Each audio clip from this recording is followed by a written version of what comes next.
Bon matin tout le monde, bienvenue dans On Jase de chasse, de pêche, de plein air avec moi-même, Steph Monette, j'espère que vous allez bien. C'est couché tard hier. Puis je suis vraiment pas un gars qui recheck ça, mais là, ça vient me chercher quand même. Les Canadiens sont en finale de la Coupe Stanley. Et là, il y en a une gang qui se peut plus. Ma blonde a dit ma blonde hier, moi j'étais à la chasse, puis je vais vous expliquer un peu une affaire. Il y en a qui disent ah ouais, on va vous expliquer de quoi pourquoi qu'on arrive tard de même. Mais j'ai parlé à ma blonde hier, il était 11h hier soir. Puis j'ai dit hey, c'est le fun, le Canadien a gagné, tu sais. Hey, j'ai crié assez fort que j'ai fait pipi dans mes culottes. Fait que ça vous donne ça une idée comment il y en a qui pognent ça vraiment à cœur. Fait que moi je riais bien. Fait que là-dessus, ben, naturellement, je peux pas passer à côté de dire, ben, c'est cool, c'est vraiment le fun. Puis ça serait-tu le fun que la Coupe s'en vienne à Montréal? Après la pandémie, là, il me semble que ça ferait une autre affaire positive qui rentrerait au Québec, puis que ça laisserait passer un peu cette mauvaise patente-là qu'on vient de passer.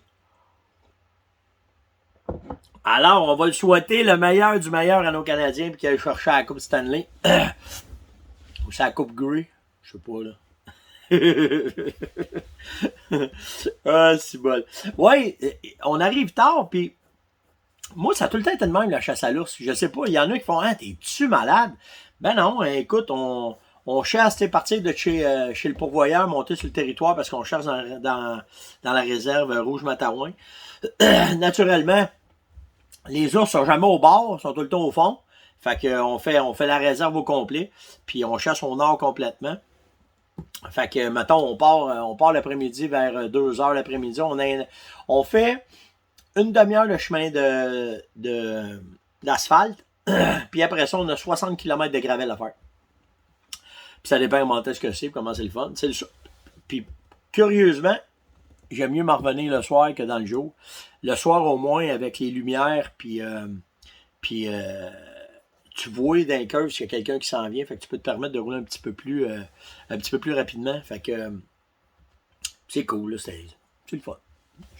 C'est vraiment goût, ça, de s'en revenir le soir dans un chemin de terre à full pin, deux pick-up qui suivent, puis pas full pin, mais tu sais, c'est ça, faut qu'on descende, fait qu'on a du fun.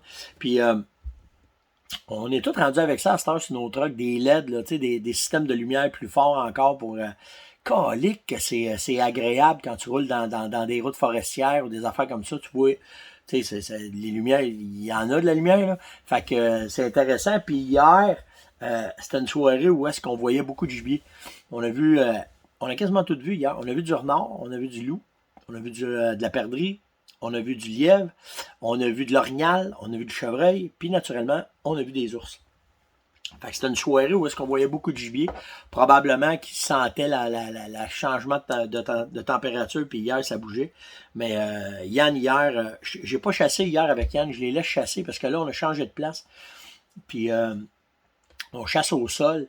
Puis en chassant au sol, pour éviter le maximum d'odeur, puis le kit, puis d'entente aussi, pas être trop serré, puis le kit. Fait que j'ai laissé chasser Yann tout seul avec Jen. Jen a vu ses premiers jours, là, vraiment. Ils en ont vu 3 hier qui se sont présentés, mais pas dans les 16 qu'ils voulaient. Fait qu'ils ont fait de l'observation, ils ont filmé. Ils ont eu bien du plaisir. C'est eux autres en haut que vous voyez. Là. Si vous allez voir, hier, j'ai mis le vidéo, là. C'est un des mâles là, qu'on essaie de ramasser sur ce site-là. Puis c'en est un qui il est pas gentil avec la madame, mais ben le nounours. Fait que non, vraiment, vraiment le fun. Puis tu sais, d'être équipé comme il faut, ben je vais vous parler de ça, les équipements matin, parce qu'il y en a pas mal qui vont parler de ça. Fait que on va en jaser ce matin. Hier, quelque chose de vraiment hot. J'ai vu la gang du Lac-Ontario poster. Robin a fait ça avec Marie, là. Cette année, ça a l'air que sur le lac Ontario, c'est l'année des gros. Il y a beaucoup de gros saumons sur le lac Ontario. Les gars pognent en masse de 25 livres, 26, 30 livres. Mais, sur le Silver Salmon Challenge, ça c'est un tournoi qu'il y a sur le lac Ontario, on a présentement un monsieur avec son fils qui ont ramassé un 42 livres, point 86, quasiment 43 livres. Alors, une méchante bête. Tout le monde est allé voir ce poisson-là, parce que tout le monde disait que ça se pouvait quasiment pas. Mais quelle belle bête, j'ai vu une vidéo hier. Fait que tout ça en ligne en fou pour le lac Ontario cette année. Fait que bravo, puis les guides vont être contents parce que avec le COVID, ça n'a pas aidé bien. Fait que les gars, ils ont vraiment du plaisir. Je me suis fait, j'ai Pierre qui m'a posé comme question, on a-tu des fabricants de couteaux au Québec? Ben, moi, j'en connais un. Celui que je connais, c'est Éric Séguin. Il est dans mon coin, il est dans Laurentides. Puis Éric, il a appris de l'an... Si je me trompe pas, là, je ne veux pas faire d'erreur, mais en tout cas, peu importe. Mais c'est lui qui était avec les couteaux greniers avant. Ceux là que mon père, moi, quand il disait qu'il y avait un bon couteau, c'était un grenier. Puis après ça, ben Éric a repris grenier. Puis là, ben, c'est rendu des Séguins, naturellement. Des beaux couteaux, des couteaux faits à la main. Couteaux très, très, très efficaces. J'en ai 2-3 de ces couteaux Éric. Fait que il y a lui qui fait des couteaux au Québec. Puis si vous en voulez, faites juste taper Éric Séguin sur Facebook ou sur Google, là, Éric Séguin coutelier, puis vous allez voir tous les couteaux qu'il fait, toutes les patentes qu'il fait. C'est vraiment, vraiment du beau stock. J'ai eu. Là, on dirait. Je sais pas qu'est-ce qui se passe cette année, là. Ben, remarque, c'est de même, là. Moi aussi, je commence à être comme ça. Mais la chasse à l'ours, elle n'est pas finie. L'été n'est pas fini, que déjà, ça commence à parler de chasse. Puis, toi, Steph, t'es rendu où? Ben, Steph, il commence déjà à regarder. Un affaire avant d'aller plus loin dans ce que je vais vous parler, mettons une couple d'affaires là, que je commence à faire là, à ce temps-ci, là, OK, que je rentre dedans. Hier, je veux juste voir si je l'ai marqué dans mes affaires. Ah oui, il est ça. Hier, je vous ai parlé des couteaux. OK? J'ai parlé de pouvoir aller chercher un scalpel pour pouvoir faire la finition quand vous voulez, mettons, enlever la peau sur la tête ou n'importe où, avoir un couteau qui coupe. Je vous ai parlé des couteaux à Valonne. C'est ça. Hier, j'ai comme mes affaires parce que là, mon stock est tout éparpillé. Depuis que je fais mon genre, j'ai du stock partout. Mais le fameux couteau à Valonne, c'est ça que ça ressemble. C'est un petit couteau qui est avec une lame interchangeable. Puis c'est une lame de scalpel, ça aussi. Fait que ça coupe en tabarouette. Puis un peu plus le fun qu'un scalpel. Fait que vous avez ça. Vous pouvez commander ça. Il y a des boutiques à cette heure qui en ont. Là. Je me souviens quand Cavalon avait sorti ça. Là, on courait après ça parce que ça vient d'une petite pochette comme ça. Puis, probablement, on ne peut pas avoir bien mieux que ça pour que ça coupe. Mais là, je me suis aperçu que j'avais plus de lames. Je me suis commandé des lames. Naturellement, tu sais, hier, je vous ai montré celui-là. Là, j'ai l'autre aussi que j'ai utilisé. Lui, la différence avec l'autre que j'ai, c'est qu'en plus, il y a un éviscérateur incorporé. Lui, je l'aime beaucoup. J'aime beaucoup ce couteau-là. Fait que ça, c'est vraiment cool. OK? Fait que je reviens tout le temps avec la Holder Edge, avec la lame que tu peux enlever puis remettre quand ça coupe plus. Fait que ça, c'est un méchant bon outil. Puis, j'ai tout le temps un couteau à tout faire. OK?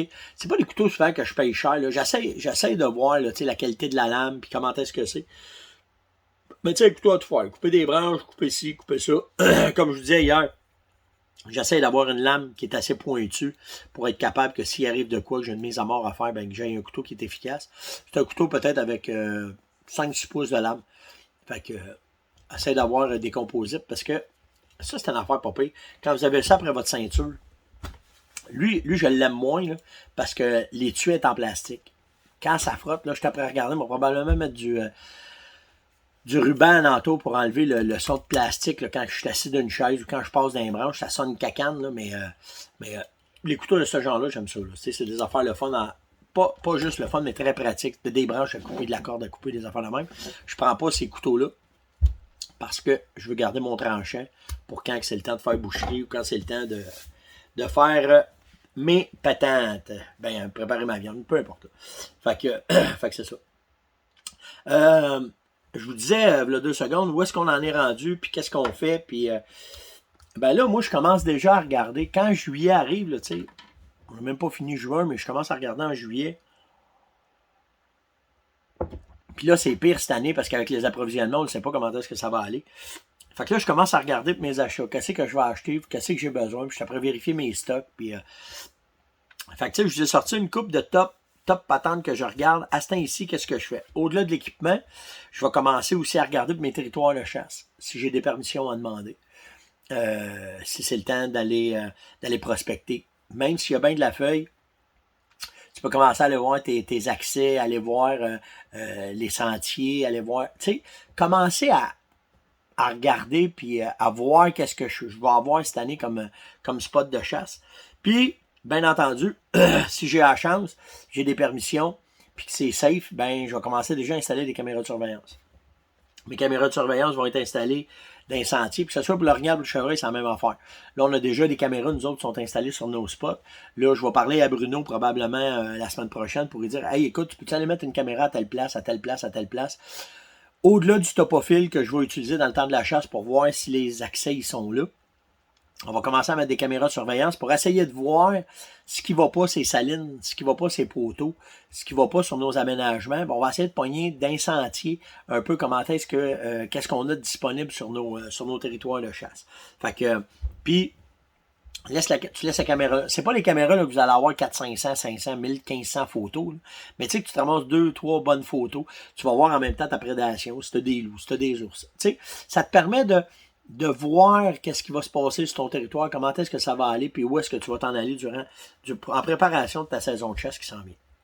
Fait que c'est un peu ça. Fait que tu sais, comme je vous dis, installation des caméras, allez voir les sentiers, allez voir vos permissions, demandez vos permissions. Puis là, je vais commencer à regarder pour mes équipements. Dans les affaires, je sais que les tentes sont très populaires, mais quand je regarde dans mes miradors, dans mes stands, comment est-ce que je vais voir ça? Si vous êtes pour faire des achats de miradors, OK, pensez à mettre un petit peu plus de sous. Il n'y a pas une grosse différence là, entre un stand. Comment je peux dire ça? Pas dire un stand cheap, parce que des stands ne sont pas cheap. Mais des stands moins bien faits, des stands mieux faits, on va dire ça. OK? La différence, des fois, une ligne de 50$. Mais la différence, c'est que vous allez avoir des miradors qui vont être silencieux. Puis ça, c'est le nerf de la guerre dans un stand. Tu ne veux pas avoir un stand installé qui va faire tu veux pas avoir ça. Vraiment pas avoir ça. Fait que c'est pour ça que tu vas t'organiser pour avoir des stands qui vont être silencieux. Fait que présentement, il y a des excellentes compagnies qui existent. Moi, je suis après tester True. Pas après tester. Si j'ai ça à dire ça, ce mot-là. Je suis après essayer True North et je suis agréablement surpris des miradors. Fait que si vous avez de quoi à faire, ben regardez-les, regardez les marques, puis regardez où est-ce qu'ils sont distribués, où est-ce que vous pouvez vous approvisionner. Mais True North vraiment font des stands. Moi, ce qui m'a impressionné, c'est que à chaque jointure de métal, jusqu'à le métal se touche, il y a un bushing. Fait qu'en ayant un bushing, pas de son. Fait que là, c'est ce qu'on veut vraiment. Puis, mes stands orignales, je suis moins piqué, mais mes stands à chevreuil, par exemple, sont tous recouverts d'une membrane, soit un tissu que je vais coller ou je vais les traiter avec du caoutchouc, je vais faire de quoi, mais je veux vraiment pas que quand je bouge mes bottes ou que quand je vais faire un mouvement, puis surtout, si c'est un chevreuil qui se présente ou un orignal qui se présente en bas de ton stand, tu vas être capable de bien t'aligner puis de faire ton tir comme il faut, sans faire de bruit, c'est ce qui est le plus important.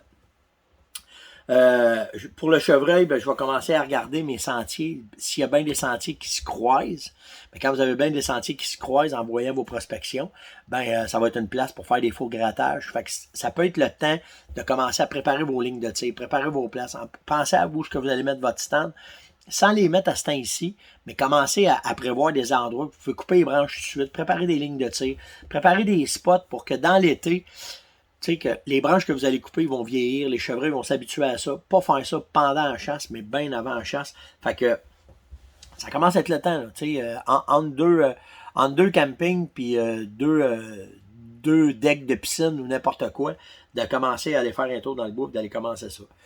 Je vais commencer à planifier mes achats de vêtements. Qu'est-ce que j'ai besoin, qu'est-ce que je veux. On rentre dedans, là, tu sais, là. Fait que là, on va vraiment commencer à regarder ça.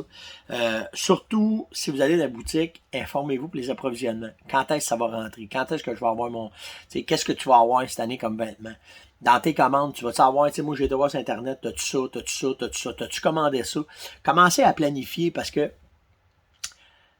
c'est pas fini le COVID, là. Là, on passe le bout que les vaccins sont donnés, puis personne n'est malade, tout le kit. Mais les business, là, c'est slow avant que ça revienne. Les approvisionnements sont difficiles. Comment est-ce qu'ils vont être livrés? La majorité des vêtements sont faits dans des pays en dehors. Les containers, les prix vont changer. Hey, un container de Chine, là, ça coûtait 5-6 000 avant. Maintenant, c'est rendu 15-20 000. Fait que, tu sais, ça, là, ça va se rapporter directement sur les prix de vos articles de chasse, de pêche, de chasse, là. Fait que, commencez à planifier. Je vous le dis, là, si vous voulez pas vous péter le nez, commencez à planifier. Tu sais, si vous allez chez 16, si vous allez chez La Tulipe, si vous allez chez Londero, n'importe quelle boutique, Ecoton Pro Nature, never mind. Commencez à parler, les gars, puis soyez un petit peu plus en avance de ce qu'on fait normalement. C'est sûr que les achats nécessaires, les achats impulsifs, quand ça me le prend, ben, cette année, vérifiez un peu plus d'avant. Faites le nécessaire sur le web pour être capable d'aller après ça acheter dans vos boutiques, mais allez-vous-en vers ça vraiment. Préparez vos leurres, commencez à penser à vos leurres. Là, on commence à livrer le stock d'automne dans les boutiques. Fait que, tu sais, une affaire qu'il faut vraiment que vous essayiez d'avoir rapidement, c'est vos savons puis vos contrôles d'odeur, le destrodeur, tu sais, que vous allez mettre sur vos vêtements, que vous allez commencer à traiter vos équipements, tout ça. Fait que c'est le temps de commencer à faire des approvisionnements là-dedans. Commencez à checker qu'est-ce que vous allez pouvoir avoir, si les boutiques vont en avoir. Naturellement, les gens qui sont éloignés, que vous avez un peu moins d'accès à tout ce que je vous parle là, il y a tout le temps le web qui peut vous aider à vous approvisionner et aller chercher ce que vous avez besoin pour vos produits de chasse. Une affaire, là, au Québec, on n'est pas très porté à avoir cet équipement-là. Puis on en parlait, j'en parlais hier avec, on était dans le bois, on était une couple de gars qui ont joué de chasse, puis le kit. Puis les gars, tu sais, ils me regardaient, ils disaient, Steph, t'as tout le temps tes jumelles dans le cou, t'es tout le temps. Ouais, tout le temps. Ouais, mais tu sais, on voit proche. C'est pas autant comment tu vois proche que comment tu vas être capable d'aller chercher des détails avant. Quand tu es dans ton stand, quand tu es dans ta cache, juste dans le meilleur du meilleur, prendre tes jumelles puis juste glacer un peu, même si tu vois à 50 mètres, des fois ça va te permettre de percevoir un bout de panache, ça va te permettre de percevoir un bout d'oreille. Tu vois une tache noire, parce que quand la brunante pogne, elle s'incite pour l'os, là. On dirait qu'on voit des os partout. Fait que tu sais que tes jumelles, tu vas être capable de bien distancer, de bien voir ce que tu as besoin, versus comment est-ce que tes yeux pourront pas te le donner. Fait que tu sais, les jumelles, les avoir tout le temps sur vous autres, habituez-vous à les avoir tout le temps dans le cou pour être capable de les utiliser le plus souvent possible. Puis je sais qu'au Québec, on n'est pas, comparativement à toutes les places où est-ce que je suis allé chasser, c'est pas un outil que tout le monde pense à avoir avec eux autres, mais je vous le dis, ça va faire la différence dans de voir le gibier avant que le gibier vous voie, puis de ne pas se faire surprendre. Fait que, tu sais, je vous dirais sur une heure de chasse que je glace, puis que, pas je glace, mais que je regarde, je vais les avoir quasiment 10-15 minutes tranquillement que je vais regarder, puis je vais glacer mon bois pour voir qu'est-ce qu'il y en est. Fait que les jumelles, ben, si vous prévoyez cette année en acheter encore là, ben, faites vos devoirs, puis vérifiez avec dans vos boutiques qu'est-ce qu'ils vont avoir de disponible, puis qu'est-ce qui peut faire votre affaire quand vous allez être à la chasse. Les caméras de surveillance, bien entendu. OK, si vous prévoyez chasser, peut-être pas tout d'une claque, mais tu sais, moi j'en achète régulièrement. Ça embarque dans mon budget nécessaire. Mais tu sais, les caméras de surveillance, on n'en a jamais assez. Puis des fois, d'en mettre une place où est-ce que tu pensais jamais, puis c'est ça qui va faire la différence. Fait que, tu sais, ça aussi, vérifiez vos approvisionnements. En vérité, ce que je voulais faire avec vous autres un matin, c'était vous sensibiliser sur le fait que les approvisionnements vont peut-être être plus difficiles qu'on pensait cette année. Je sais que j'en ai parlé souvent, mais je veux vous sensibiliser à ça parce que c'est arrivé l'année passée, puis ça va arriver cette année. Ah, s'il manque ça, tu sais, vos munitions, la même affaire, prévoyez, je vous le dis, prévoyez, parce que des vêtements, là, pour avoir parlé avec une couple de compagnies, là, ça va rentrer tard. Fait que, tu sais, si vous pouvez réserver, penser, en tout cas, je vous laisse aller avec ça, puis je vous laisse penser avec ça. Vous allez faire un tour en marche sur ma page YouTube, merci beaucoup. Puis lâchez pas d'en parler puis de vous abonner. OK, c'est important pour les contenus exclusifs qu'on va mettre. Puis il y a des contenus, là, vous voyez, là, je commence à en mettre des contenus un peu différents de ce que je mettais sur Facebook. Puis hier, pour avoir discuté avec ma gang là, de web et tout le kit, on parlait de ça. J'ai une page privée qui s'appelle Coach de chasse avec Steph Monette. Puis cette page-là, elle va servir probablement à ça, à être capable de mettre plus de contenu un peu plus inédit. Parce qu'en groupe privé, tu es capable de mettre des vidéos sans que Facebook te coupe. Fait que on va probablement enligner, on va rester sur Facebook, là, mais quand on va mettre des contenus plus spécialisés, on va vous le dire sur Facebook d'aller sur Coach de chasse. Il faut que vous demandiez une adhésion pour être sur Coach de chasse. Il faut vous accepter dessus. Quand vous faites une demande rejoindre Coach de chasse, ben c'est moi, il faut qu'elle vous approuve. J'approuve tout le monde, là, je fais pas de sélection, il n'y a pas rien là. Mais ça va nous permettre de tu sais, si quand on va jouer dans le sang, quand on va préparer de la viande, quand on va... Tout plein d'affaires que je vais vouloir vous montrer, ben Coach de chasse va me permettre d'aller un peu plus pointu dans mes affaires, puis d'aller chercher un peu ce que je veux aller chercher. Puis À date, YouTube me breloque pas trop aussi. Fait que c'est pour ça que je vous dis, allez voir, allez faire les deux. On va voir au feu de la saison comment ça va se placer. Mais en allant sur les deux pages, ben, à un moment donné, on va empoigner une des deux puis on va s'enligner. C'est sûr que sur YouTube aussi, on va en mettre beaucoup, là. Parce que la facilité de retrouver les vidéos, moi, c'est ça que c'est ça qu'on s'est aperçu. C'est quand vous me demandez des références, c'est plus facile de les trouver sur YouTube que sur Facebook. Fait qu'on va servir le Facebook pour jaser avec vous autres à tous les matins, mais les contenus inédits, ça va aller dans Coach de chasse, ça va aller dans YouTube pour rejoindre tout le monde. Donc, abonnez-vous, c'est ça le but de l'exercice, là, de vous avertir avec qu'est-ce qui s'en vient. Hier, j'ai fait une vidéo, là, je suis tombé sur, je vais bosser, ça va être là en loadé. Je suis tombé, j'étais après prospecter justement, puis je suis tombé sur une ancienne coupe forestière qu'il y avait là. Ils ont laissé des arbres dans le bois, c'était malade, là, la grosseur des arbres qu'ils ont laissé dans le bois.